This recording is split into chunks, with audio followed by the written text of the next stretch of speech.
उसे ढूंढ रहा है, लेकिन उनके पास भी उसके अलावा कोई भी इंफॉर्मेशन नहीं है। क्या हम जियोक्लेन को कंट्रोल करके जोयान को बाहर आने के लिए मजबूर करें? तभी अंगदा कहता है जोयान के ठिकाने का पता लगाने के लिए लोग पहले ही उन्हें ढूंढने के लिए लोगों को भेज चुके होंगे। ये सुनकर सामने का वो गार्ड कहता है तो फिर हमें क्या करना चाहिए? जिसमें वो हाफ एजेंट मैन कहता है उसे ढूंढने की पूरी कोशिश करो, हमें गंदे पानी में उतरने की कोई जरूरत नहीं, उन लोगों को ही आपस में लड़ने दो। ये सुनकर वो बंदा कहता है ठीक है, मैं समझ गया। जिसके बाद जुक्सी सिटी में हमें किंग हावरान का जगह दिखाया जाता है, जहाँ किंग हावरान काफी सोच विचार कर रहा होता है। साथ ही ब्लड डायमंड टोकन और ब्लड डायमंड रिंग को प्राप्त करने के बाद उसकी पावर भी काफी स्पीड से ठीक हुई थी और उसकी पावर 6 स्टार डाउडी लेवल के पीक लेवल पर पहुंच गई होती है। जिसके बाद किंग हावरान किंगली लिक्विड की बोतल को उठाकर उसे स्मेल करता है तो तुरंत ही कहता है ऐसा लगता है कि जॉन इस समय मुसीबत में है। तभी किंग मुयर भी उसके पास आकर बैठ जाती है, उसकी आंखें सिकुड़ जाती है। साथ ही उसे पता था सांगमेंग में सभी कोई जोयान को ही पकड़ना चाहता है। साथ ही जोयान शायद इन पिल्स को केवल पैसों के लिए सेल कर रहा था। जिसके बाद किंग मुयर कहती है ब्रदर मुझे लगता है मर्चेंट अलायंस जोयान को उस स्क्रोल को सौंपने, पिल्स के क्वांटिटी को रिफाइन करने और पिल मार्केट को कंट्रोल करने के लिए मजबूर कर रहा है। तभी किंग हावरान कहता है इस मामले में तो मर्चेंट अलायंस हजारों सालों से सोच रहा है, ये कोई सीक्रेट नहीं है। हालांकि तब ये फॉर्मूले अपने एंसेस्टर के हाथ में थे, इसीलिए वो कुछ भी नहीं कर सकते थे। साथ ही कोई सरप्राइज नहीं कि वो हमसे चीजें नहीं ले रहा था, क्योंकि ओल्ड एंसेस्टर ने उसे वास्तव में इतनी सारी चीजें दे दी थी। तभी किंग मुयर भी कहती है ब्रदर चलो जॉन को ढूंढते हैं और उससे वो पिल फॉर्मूले को वापस ले लेते हैं, जिसके बाद हम पिल मार्केट को कंट्रोल कर सकते हैं और बहुत सारा पैसा कमा सकते हैं। और ऐसा कहते उसकी आंखें साइन हो रही होती हैं, जैसे कि उसकी आंखों के सामने ढेर सारा पैसा जमा हो गया हो। तभी किंग हावरान उसे डांटते हुए कहते बकवास, क्या तुम्हें लगता है हम ऐसा कर सकते हैं? क्या तुम एंसेस्टर की बात भूल गई? ये जोयान को ब्लड डायमंड ऑर्डर देने के लिए एंसेस्टर का इनाम था। तो तुम मुझे बताओ कि ब्लड डायमंड ऑर्डर ज्यादा इंपॉर्टेंट है या वो पिल फॉर्मूले? साथ ही जोयान को सांगमेंग ने पकड़ लिया है, हमें जोयान को बचाना है, और ऐसा किंग मुयर कहती है। तो बगल में एक एल्डर खांसते हुए कहते हैं मुझे लगता है कि जोयान काफी जिद्दी है और वो इतनी आसानी से तो पिल फॉर्मूला सांगमेंग को नहीं देगा। साथ ही मुझे लगता है न केवल जोयान मुसीबत में पड़ जाएगा, बल्कि वो एक ऐसा पर्सन भी है जो कि काफी सारी तबाही और डिजास्टर को फील कर चुका है। साथ ही उसकी नॉलेज भी काफी ज्यादा डीप है, हम उसे हल्के में नहीं ले सकते। ये सुनकर किंग हावरान के भी इंप्रेशन बदल जाते हैं और ऐसा लग रहा था कि उसने जो सोचा था सिचुएशन उससे भी ज्यादा खराब थी। इसलिए काफी देर तक सोचने के बाद किंग हावरान खड़ा होते हुए कहता है चलो चले जैन वुफान से मिलते हैं। जिसके बाद हमें मर्चेंट अलायंस के ऑक्शन हाउस का प्रेसिडेंट का रूम दिखाया जाता है, जहाँ पे जैन वुफान तुरंत एक्साइटेड होकर कहता है डायमंड एम्पर यहाँ पे आए हैं, वेलकम, और तुरंत ही उन्हें स्वागत करता है। जिसके बाद वो कहता है मर्चेंट अलायंस के लोगों ने मुझे बताया कि आप ऑक्शन हाउस में भी आए थे और यहाँ पे आप अचानक ही आ गए, क्या कोई चीज हुई है? इसलिए वो कहता है मुझे नहीं पता कि डायमंड एम्पर को इतनी जल्दबाजी क्या थी जो वो मुझे खोजने के लिए इतनी जल्दी आ गए। जिसमें किंग हावरान कहता है प्रेसिडेंट ने मेरे आने के रीजन का अंदाजा लगा ही लिया होगा। हालांकि पास्ट में जो मर्चेंट अलायंस है ये किंग हावरान के लिए इतना ज्यादा पोलाइट नहीं था, लेकिन अब क्योंकि वो नया ब्लड डायमंड एम्पर बन गया था, इसीलिए उनके साथ पोलाइट होने उनकी मजबूरी हो गई थी। तभी किंग हावरान कहता है मैं यहाँ जोयान के लिए हूँ, और उसके बाद वो जैन वुफान को यहाँ आने का मोटिव बताता है। ये सुनकर वो तुरंत ही कहता है जोयान, क्या ये वही जोयान है जिसने आपको ब्लड डायमंड ऑर्डर दिया था? वो अब कहाँ है? डायमंड एम्पर गलत पर्सन से पूछ रहे हैं, भला मुझे कैसे पता हो सकता है जोयान कहाँ है? मैं उसे नहीं जानता। साथ ही जैन वुफान के इंप्रेशन बिल्कुल भी अनचेंज रहते हैं। ये सुनकर किंग हावरान कहता है प्रेसिडेंट जैन, आपने जिस लिक्विड को ऑक्शन हाउस में नीलाम किया है वो मेरे एंसेस्टर का एक मिस्टीरियस फॉर्मूला था, और जोयान एकमात्र ऐसा पर्सन है जिसे एंसेस्टर के रुइंस के अंदर एंटर किया था। उसके अलावा यहाँ पे कोई भी इसे रिफाइन नहीं कर सकता। लेकिन आप कह रहे हैं कि आप जोयान को नहीं जानते, और ऐसा कहते हो किंग हावरान थोड़ा सा सीरियस होता है। ये सुनकर जैन वुफान तुरंत ही कहता है डायमंड एम्पर ऐसा कहना गलत है। आखिरकार डायमंड एम्पर को पता होना चाहिए कि हमारे ऑक्शन हाउस में किसी से उसका ओरिजिन नहीं पूछा जाता, ना ही उसकी आइडेंटिटी को रिवील किया जाता। ये हमारा रूल भी है। साथ ही हमें नहीं पता कि वो कौन है जो ये लिक्विड लेकर ऑक्शन हाउस में आया था। ये सुनकर किंग हावरान कहता है ठीक है चेयरमैन जैन, हम भी समझदार लोग हैं, हंसने की कोई जरूरत नहीं। मुझे पता है कि मर्चेंट अलायंस क्या सोच रहा है। मेरा डायमंड क्लेन भी मर्चेंट अलायंस में कुछ शेयर्स को रखता है, और ऐसा कहा जा सकता है कि यह मामला मेरे डायमंड क्लेन के लिए फायदेमंद है। लेकिन प्रेसिडेंट अगर इसे एक्सेप्ट नहीं करते तो मैं भी इसे एक्सेप्ट नहीं करूंगा। हालांकि कुछ बात है जो अभी भी मैं प्रेसिडेंट जैन को कहना चाहूंगा। इस टाइम पे किंग हावरान जैन वुफान से ज्यादा उलझना नहीं चाहता था। साथ ही उसे पता था कि जैन वुफान जोयान को किसी भी कीमत में उसे नहीं सौंपेंगे, इसलिए वो बताता है जोयान के लिए मैं और मेरी डायमंड ट्राइब लालच नहीं करना चाहती। दूसरी बात, मुझे परवाह नहीं है कि मर्चेंट अलायंस जोयान के साथ कैसे कोऑर्डिनेट करना चाहता है। जब तक जोयान की इच्छा है तब तक सब ठीक है, लेकिन मैं नहीं चाहता कि आप जोयान को कुछ ऐसा करने के लिए मजबूर करें जो वो नहीं करना चाहता। साथ ही मैं नहीं चाहता कि जोयान के साथ कोई भी दुर्घटना हो सकता है कि प्रेसिडेंट शायद नहीं जानते हो, लेकिन जोयान और मैं ब्रदर हैं। साथ ही वो मेरे डायमंड ट्राइब का सबसे इम्पोर्टेंट पर्सन। इसीलिए अगर मैंने सुना कि जोयान के साथ कोई भी दुर्घटना हुई तो चाहे वो कोई भी हो, मैं दोस्त आपके मर्चेंट अलायंस पर डालूंगा और आपके मर्चेंट अलायंस के साथ मेरा डेमन क्लेन तब तक फाइट करेगा जब तक कि आपका मर्चेंट अलायंस डिस्ट्रॉय नहीं हो जाता। और ऐसा कहते हुए किंग हावरान काफी सीरियस होते हैं।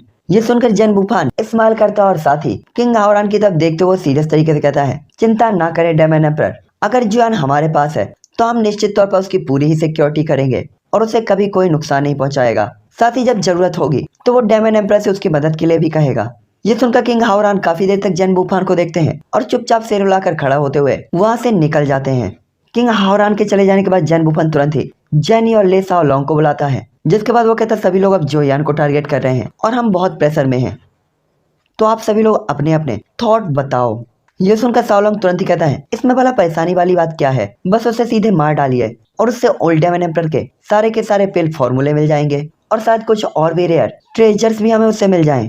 साथ ही ले साओलोंग की आवाज काफी ज्यादा धीमी होती है। तभी जैन वुफान कहता है, नहीं, डेमन एम्परर किंग हावरान अभी अभी मेरे पास आया था, उसने कहा अगर जोयान के साथ कुछ भी हुआ हो तो डेमन ट्राइब हमसे हिसाब चुकता करेगी और कभी ना खत्म होने वाली एक बैटल स्टार्ट करेगी, इसीलिए हम वास्तव में अब केवल उसे प्रोटेक्ट कर सकते हैं, उसे नुकसान नहीं पहुंचा सकते। तभी जेनी कहती है, चलिए जोयान से बात करते हैं, मुझे उम्मीद है वो हमारे साथ कोऑर्डिनेट कर सकता है।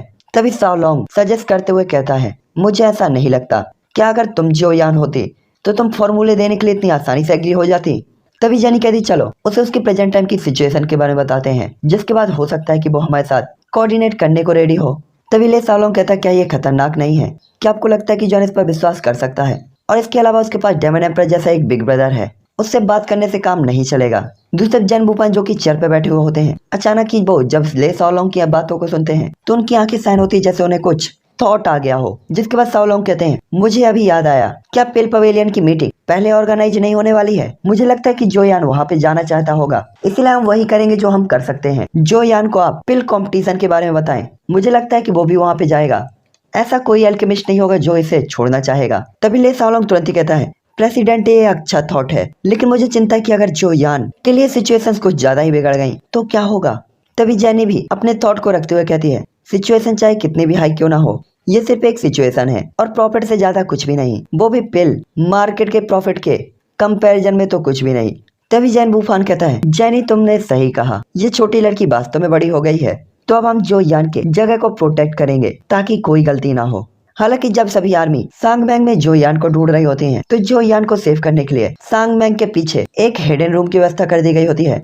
साथ ही रूम के अंदर एक छोटा सा बार होल था जो सीधा ही जेनी के ऑफिस रूम तक जाता था, जिसके कारण किसी भी परेशानी और छिपे हुए खतरे को कम किया जा सकता था। दूसरी तरफ जोयान भी इस अरेंजमेंट से काफी ज्यादा सेटिस्फाइड था। हाँ भाई, होगा भी, जोयान के रूम का जो बारमोल जेनी के रूम से जो जोड़ दिया गया है, अब और चाहिए भी क्या बंदे को। साथ ही जॉन को इस खतरनाक सिचुएशन के बारे में पहले ही पता था, लेकिन उसके पास यही एकमात्र रास्ता भी था अपने एल्केमी स्किल को सुधारने का, इसलिए वो बाहर की हर एक चीज को पूरी तरीके से इग्नोर कर देता है, क्योंकि वो केवल यहाँ पे ही प्रोटेक्ट था। इसलिए जोयान इस रूम के अंदर पिल रिफाइनमेंट में पूरी तरीके से डूबा हुआ होता है और इस बैच को रिफाइन करने के बाद इसे ऑक्शन हाउस में सेल किया जाएगा, नए बैच को फिर से रिफाइन किया जाएगा। साथ ही लॉन्गी भी पिल लाइटिंग को ऑब्जॉर्व करता जा रहा होता है और उसकी ताकत तेजी से बढ़ती जा रही होती है। दूसरा ब्लड स्प्रेट आर्ट को कल्टीवेट करते हुए जू युमिंगलिन बिल्कुल भी मूवमेंट नहीं करता और जॉन की स्पिरिचुअल पावर बिल्कुल भी नहीं बढ़ रही होती। साथ ही इस टाइम के दौरान जोयान ने रुक रुक कर किंगलिन लिक्विड और क्वी रिकवरी पिल के इंग्रेडिएंट को भी इकट्ठा किया था और देखते ही देखते आधा साल बीत जाता है, जिसके बाद शांत आंगन में एनर्जी की एक तेज वेव रिलीज होती है। बाहर कमरे के पेड़ के बाहर पत्ते, सूखे पत्ते गिर रहे होते हैं। जो यान के माथे पे पसीना होता है और वो उदास तरीके से अपने कुलड्रोन के अंदर इंग्रेडिएंट्स को राख में बदलता हुआ देखता है। जिसके बाद जॉन कहता है, आखिरी स्टेप में मैं आखिरकार सफल क्यों नहीं हो पा रहा हूँ, ऐसा क्यों लगता है कि मुझ में अभी भी कुछ कमियां हैं। पिल कंपटीशन को जल्द ही ऑर्गेनाइज किया जाएगा और सारे ही पीक अल्केमिस्ट वहाँ पे इकट्ठा होंगे, मुझे उसके लिए खुद को जल्द से जल्द रेडी करना होगा।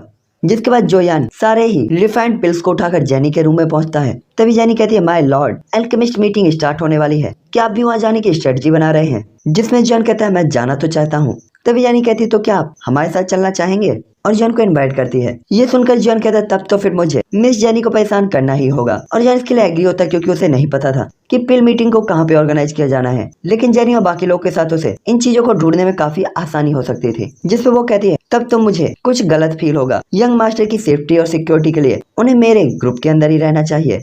तो क्या आप एग्री हैं? जिसमें जॉन कहता है कोई बात नहीं, जिस पर वो कहती है ठीक है तो हम कल चलते हैं। साथ ही काफी लॉन्ग टाइम से पिल को रिफाइन करते हो आप थक गए होंगे, इसलिए आपको जाकर आराम करना चाहिए। ऐसा कहते हुए जेनी स्माइल करती है। तो जॉन कहता है ठीक है चलो कल चलते हैं, और इसके बाद सीधा ही वहाँ से निकल जाता है। साथ ही जॉन मुड़ने से पहले तुरंत ही कहता है मिस जेनी अब से आप मुझे जोयान कह सकती हैं। जिसमें जेनी भी स्माइल करते हुए कहती है तो ठीक है फिर तुम भी फ्यूचर में मुझे मिस नहीं कहोगे, तुम मुझे जेनी कहकर बुला सकते हो। जिसपे जोयान रिस्पेक्टेडली सीट आते हुए वहाँ से चला जाता है बार्म होल की हेल्प से। और जॉन को जाता हुआ देखकर जेनी का पूरा ही चेहरा रेड हो गया होता है और वो खुद से बुदबुदाते हुए कहती है जियोयान। जिसके बाद हमें मॉर्निंग में जुक्सी सिटी दिखाई जाती है और जुक्सी सिटी एक्स्ट्रा ऑर्डिनरी होती है। आज हर तरफ सड़कों में लोगों की हलचल होती है, लोग भरे हुए होते हैं और कंधे से कंधा मिलाकर चल रहे होते हैं। शोर शराबा चारों तरफ फैला हुआ होता है। साथ ही टाइम टाइम पर यहाँ पे काफी अजीब कपड़े पहने हुए लोग भी होते हैं जो कि काफी अलग अलग एरिया से आए हुए होते हैं। साथ ही काफी अलग अलग छोटी छोटी टाइप्स के भी लोग होते हैं जो कि जुक्सी सिटी के अंदर पिल कंपटीशन में पार्टिसिपेट करने के लिए आए थे। आखिरकार डाउडी कॉन्टिनेंट के अंदर एल्केमी हॉल और एल्केमी मीटिंग का काफी अच्छा इफेक्ट था और लगभग हर कोई चाहे वो एल्केमिस्ट हो या नहीं वो इस आइकॉनिक माहौल को देखने जाना ही चाहता था। साथ ही एल्केमी पैलेस का जो कोई ओकेजन था वो टीयर सिटी में ऑर्गेनाइज किया गया होता है और पिल पैलेस को भी जुक्सी सिटी में टीयर सिटी में ही ट्रांसफर किया गया था। साथ ही जुक्सी सिटी के काफी सारे मेन एरियाज में काफी सारे बार्म होल क्रिएट किए गए थे जो कि सीधा ही टीयर सिटी की तरफ जा रहे होते हैं। दूसरी तरफ जॉन सुबह जल्दी उठता है और अपने ब्लड स्प्रिट आर्ट को एक्टिवेट करते हुए अपना कल्टीवेट करता है और पावर रिकवर करने के बाद जॉन सीधा ही जेनी के ऑफिस रूम में पहुंच जाता है जहाँ जेनी और ले साओलोंग जोयान का ही वेट कर रहे थे। तभी जेनी जोयान की तरफ देखते हुए तुरंत ही कहती है ठीक है तो चलो अब चलते हैं। इस टाइम पे जेनी उसने डीप रेड कलर की ड्रेस पहनी हुई होती है जिसमें जेनी काफी ज्यादा हॉट लग रही थी। साथ ही ये फिटिंग में काफी टाइट होती है जिससे जेनी के सारे ही कर्व्स दिख रहे होते हैं। और इस टाइम पे जोयान जेनी और ले साओलोंग के पीछे पीछे चल रहा होता है और जल्दी वो तीनों लोग रूम से बाहर निकलते हैं और ले साओलोंग एक गेट को ओपन करता है जहाँ पे एक बार्म होल दिखाई देता है और ये बार्म होल सीधा ही टीयर सिटी की तरफ जा रहा होता है। जिसके बाद जेनी सीधा ही अंदर आते हुए कहती है चलो चलते हैं। और जैसे ही जोयान अंदर कदम रखता है तो एक स्ट्रॉन्ग सक्शन फोर्स जनरेट होता है और उसकी आंखों के सामने अंधेरा छा जाता है और थोड़ी देर बाद उनकी आंखों के सामने एक लाइट की रेस दिखाई देती है और जॉन को तुरंत ही शोर शराबे वाली आवाजें सुनाई देने लगती हैं। जिसके बाद वो लोग टीयर सिटी के बाहरी स्थान पर पहुंच जाते हैं। जिसके बाद तीनों लोग बाहर आते हुए तुरंत ही आगे की तरफ शहर की तरफ उड़ जाते हैं। साथ ही दूर से उन्हें हल्के ब्लू कलर के स्टोन से बना हुआ टीयर सिटी दिखाई देता है और उसके सामने का एक स्पेशल टावर। साथ ही टीयर सिटी के हर एक डायरेक्शन में काफी सारे रजिस्ट्रेशन ऑफिस होते हैं। स्वाभाविक तौर पर पिल पैलेस के ओकेजन में पार्टिसिपेट करना इतना भी फ्री नहीं था। तभी जेनी रजिस्ट्रेशन ऑफिस में जोयान की नजरों को देखती है तो वो तुरंत ही स्माइल करते हुए कहती है चिंता ना करो, हमने पहले ही आपके लिए रजिस्ट्रेशन की व्यवस्था कर दी है। जिसपे जॉन काफी ग्रेटफुल तरीके से उसे देखता है क्योंकि उसने उससे इतनी हेल्प की उम्मीद नहीं की थी। जिसके बाद वो तीनों लोग काफी स्पीड से उड़ते हुए सिटी गेट की तरफ पहुंच जाते हैं। जिसके बाद जोयान जेनी और ले साओलोंग सीधा नीचे आते हैं तो तुरंत ही आसपास की काफी सारी नजरें जेनी की तरफ अट्रैक्ट हो रही होती हैं। जिसके बाद चारों तरफ देखते हुए पता चलता है कि सीधी सड़क में काफी सारी दुकानें थी। हालांकि यहाँ पे ताओबाओ मार्केट जितने लोग नहीं थे लेकिन यहाँ पे सामान की क्वालिटी ताओबाओ मार्केट के कंपैरिजन में ज्यादा थी। लेकिन ये मर्चेंट अलायंस से सच में काफी दूर थी। साथ ही साथ जो पिल पैलेस की आइकॉनिक बैटिंग थी इसे कल ऑर्गेनाइज किया जाना था, इसीलिए जोयान और बाकी सभी लोग कुछ देर के लिए इन सड़कों पर टहलते हैं और आसपास की दुकानों में सामान देखते हैं। साथ ही जोयान को इन चीजों को देखते हुए जरा सा भी इंटरेस्ट नहीं आ रहा होता। जॉन ने केवल कुछ नेकलेस और गहने खरीदे हुए होते हैं जो कि उसने जियो कोई के लिए खरीदे थे। साथ ही ये जो नेकलेस थे ये काफी ज्यादा हाई लेवल के लग रहे होते हैं और इसके अंदर जड़ा हुआ हर एक क्रिस्टल काफी अजीब तरीके से शाइन कर रहा होता है और काफी आइकॉनिक लग रहा होता है जो कि वास्तव में खूबसूरती को बढ़ा सकता था। साथ ही अपने हाथों में इन नेकलेसेस को देखकर जोयान के दिमाग में तुरंत ही यूनाल और काइलिन की इमेज आ जाती है। साथ ही जेनी को भी नहीं पता था कि वो जोयान के बगल में कब से खड़ी है, इसलिए वो जॉन को टोकते हुए कहती है यंग मास्टर क्या आप ये जो नेकलेसेस हैं अपनी सिस्टर के लिए खरीद रहे हैं। ये देखकर जॉन थोड़ा सा एम्बेरस होता है और जॉन को एम्बेरस देखकर जेनी भी अचानक से हंसने लगती है और इसके बाद वो कहती है ठीक है तुम्हें एम्बेरस होने की कोई जरूरत नहीं, तुम्हारी सिस्टर तुम्हारे साथ मजाक कर रही है, बुरा मत मानना। जिसके बाद जेनी जोयान की तरफ देखते हुए कुछ सोच समझ कर स्माइल करती है और तीनों बातें करते हुए इस सिटी में पूरा आधा दिन तक ऐसे ही घूमते रहते हैं। साथ ही जेनी और साइलोंग से बात करते हुए जोयान को पिल पवेलियन के कंपटीशन के कुछ रूल्स के बारे में पता चलता है और यहाँ पे पिल फेस्टिवल में 2 टाइप की कंपटीशन ऑर्गेनाइज की जाने वाली थी। जिसमें स्टार्टिंग पिल कंपटीशन था जो स्टार्टिंग लेवल के वर्ष के लिए था और इसमें वो सभी अल्केमिस्ट जो कि डाउडी कॉन्टिनेंट के अंदर 500 साल से कम टाइम के अंदर हैं और सेकंड रैंक क्या की 4th रैंक के नीचे हैं, वो पार्टिसिपेट कर सकते थे।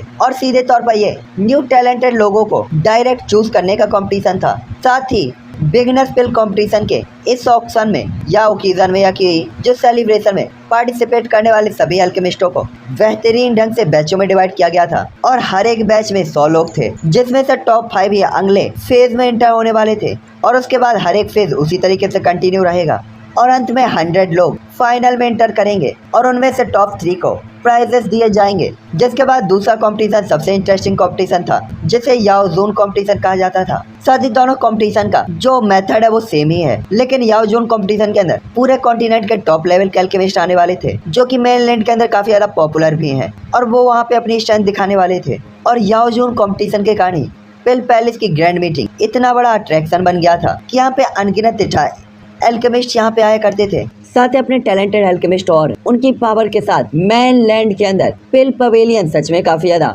पॉपुलर हो गया था, यहाँ तक कि उनकी पावर पे कोई भी सवाल उठाने की हिम्मत तक नहीं करता था। दूसरी तरफ जो यान, साओलोंग और जेनी तीनों पूरी दोपहर तक घूमते हैं। साथ ही जेनी के गाइडेंस के साथ वे लोग मर्चेंट अलायंस के क्वार्टर में पहुंच जाते हैं, जहां वो लोग आराम करते हैं। साथ ही जो यान के लिए कंपटीशन के लिए एक नंबर प्लेट भी मिली थी।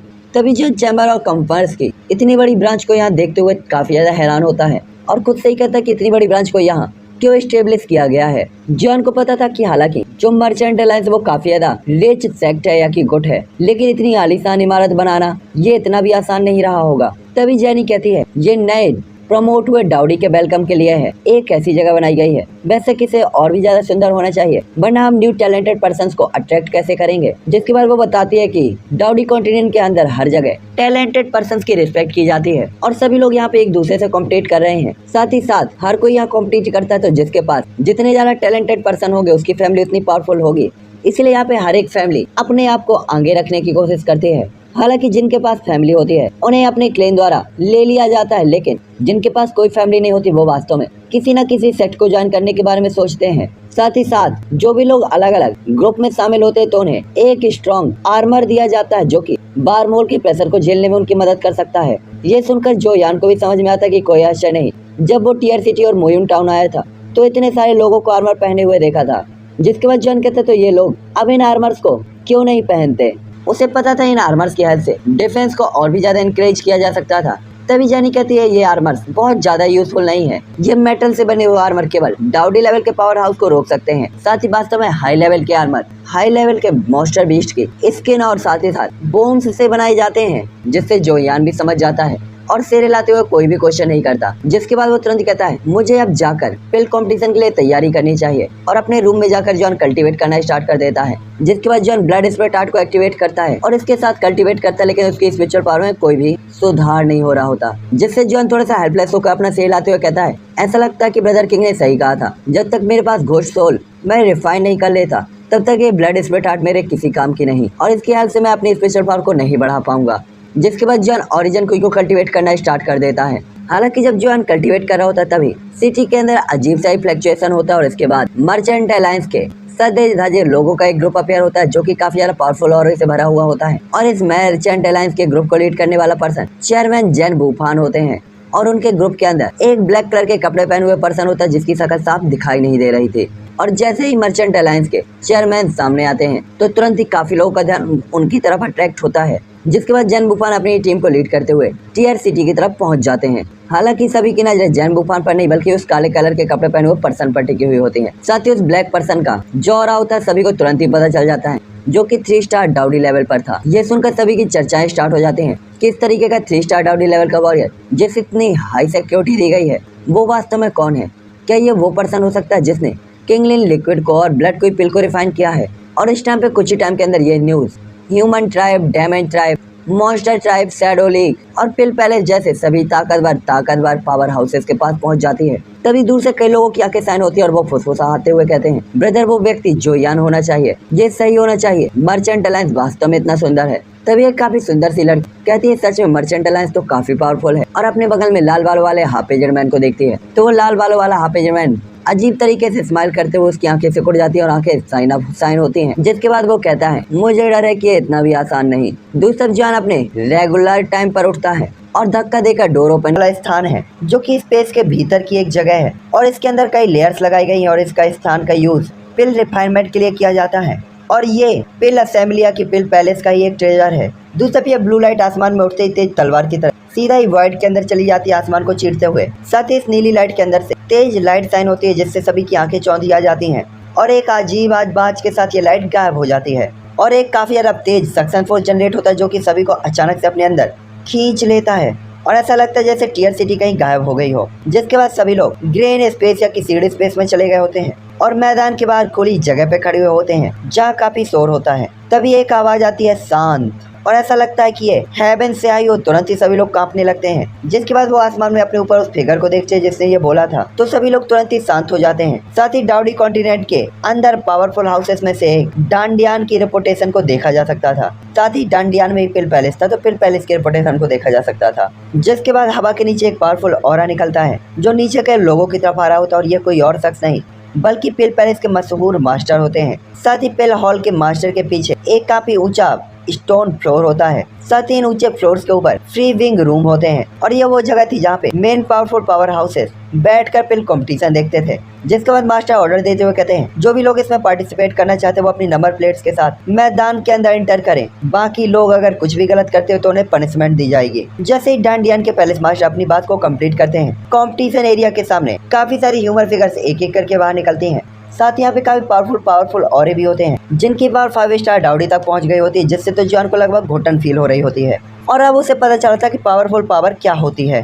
जिसके बाद वहाँ पे एक हाफिज मैन सभी लोग की तरफ देखते हुए चिल्लाते हुए कहता है, नंबर प्लेट वाले सभी लोग गार्ड पाथ के अंदर एंटर करेंगे। 100 लोगों का एक ग्रुप होगा जिसमें से पीक 5 नेक्स्ट फेज के अंदर एंटर होंगे और से विदाई लेते हैं। मैं आपके अच्छे ग्रेड की उम्मीद करती हूँ। आपकी सिस्टर आपकी अच्छी न्यूज की खबर का इंतजार करेगी। तभी जॉन जैनी की तरफ देखता है और इस रेड ड्रेस में जैनी बिल्कुल तबाही लग रही होती है, जिससे जोयान भी थोड़ा सा एम्बेरस हो जाता है कि यह सुंदरता तो वास्तव में एक डिजास्टर ला सकती है। दूसरा प्लेयर सालोंग चुपचाप उदास होता है और आगे बढ़ते हुए कहता है, यंग मास्टर कंपटीशन शुरू होने वाला है, हम केवल आपको यहीं तक भेज सकते हैं। मैं उम्मीद करता हूँ कि आप जीतेंगे। तभी जॉन भी अपने सारी थॉट को सप्रेस करता है और तुरंत ही अपने आप को कंट्रोल करते हुए कहता है, ठीक है चलो इस कंपटीशन के बाद मिलते हैं, टाइम समाप्त हो रहा है। इसलिए जॉन उन दोनों को ग्रीट करके तुरंत ही घूमता है और कंपटीशन के एरिया की तरफ चला जाता है। मैदान के अंदर एंटर होने के बाद जॉन अपनी कंपटीशन वाली जगह पर नंबर प्लेट को फॉलो करता है और हर जगह पर नंबर प्लेट के जैसे ही एक एक नंबर लिखे हुए होते हैं और जॉन अपने नंबर को खोज लेता है।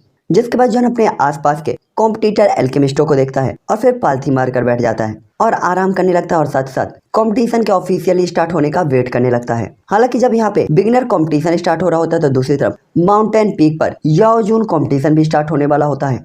हालांकि याओ जून कंपटीशन में पार्टिसिपेट करने वाले लोगों की टोटल संख्या 500 से ज्यादा थी, जो कि बिगिनर्स कॉम्पिटिटर्स के कंपैरिजन में बहुत कम थी, लेकिन फिर भी उस कंपटीशन ने लोगों को ज्यादा अट्रैक्ट किया था। और याओ जून कंपटीशन के आसपास का एरिया लोगों से खचाखच भरा हुआ होता है। जाहिर है पीक लेवल के एल्केमिस्टों की पावर को देखने के लिए हर कोई काफी ज्यादा एक्साइटेड था। साथ ही याओ जून कंपटीशन में पार्टिसिपेट करने वाला हर एक एल्केमिस्ट अपनी प्रेजेंस को छुपा रहा होता है। जाहिर है वो अपनी पहचान या आइडेंटिटी को रिवील नहीं करना चाहता था। साथ ही एल्केमिस्टों की एक नॉर्मल आदत होती थी। हालांकि टाइम के एंड होने के बाद एल्केमी हॉल के ओनर और काफी सारी फिगर्स आसमान में अपेयर होती हैं। जिसके बाद वो अनाउंस करते हुए कहते हैं, एल्केमी पैलेस का auction iconic occasion officially start होता है। हालांकि आवाज तेज नहीं थी, लेकिन इतनी पावर तो थी इसके अंदर कि सभी लोग इसे सुन सकते थे और इसी आवाज के साथ शोर शराबा शांत हो जाता है। और जैसे ही इस कंपटीशन के स्टार्ट होने की अनाउंसमेंट होती है, हजारों कुलडॉन एक के बाद एक सभी के सामने अपेयर होते हैं। अनगिनत फ्लेम्स अलग अलग फ्लेम में अलग रेडी हो जाता है। जिसके बाद जोयान अपने हाथों में अपनी फ्लेम को अफेयर करता है और एक अजीब सा ही टेम्परेचर चारों तरफ प्रोड्यूस होने लगता है। जिसके बाद जोयान की दोनों ही फ्लेमें यानमू कुलडॉन के अंदर चली जाती हैं। जिसके बाद जोयान अपने हाथ के एक हल्की सी लहर के साथ इंग्रेडिएंट्स को फ्लेम में लपेटकर कुलड्रोन के अंदर फेंक देता है। साथ ही जोयान अपनी स्पिरिचुअल पावर से कुलड्रोन के अंदर के इंग्रेडिएंट को कंट्रोल कर रहा होता है।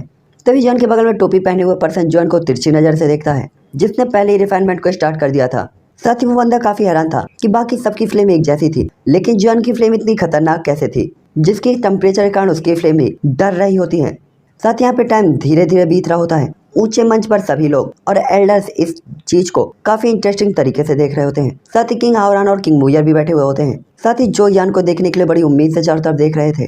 साथ ही जो लोग इसे देख रहे होते हैं वो लोग भी काफी शांत होते हैं और बूम की आवाज के साथ कुछ दिन बीत गए होते हैं और यहाँ पे आसमान में गड़गड़ाहट के बादल छाए हुए होते हैं जो एक थंडर ड्रैगन की तरह थे जो बिना रुके जमीन में टकरा रहे होते हैं। और यहाँ पे पिल रिफाइनमेंट का सीन काफी आइकॉनिक होता है। दूसरा बिगिनर्स कंपटीशन जहाँ पे चैंगमिंग पिल का रिफाइनमेंट काफी कठिन था और ये एम्परर ग्रेड की 3rd रैंक की पिल थी और एक नॉर्मल एल्केमिस्ट के लिए इतना इजी नहीं था। साथ ही जोयान के लिए भी ये काफी कठिन था और यहाँ पे जोयान जो पिल को बनाने की कोशिश कर रहा होता है उसकी पिल एक बार फिर से राख में बदल जाती है जिससे जॉन अपने माथे से पसीने पोंछता है क्योंकि ये 3rd रैंक का पिल वास्तव में उसके लिए काफी बड़ा चैलेंज था क्योंकि जॉन ने अभी तक रैंक 3 की पिल को कभी भी टच नहीं किया था।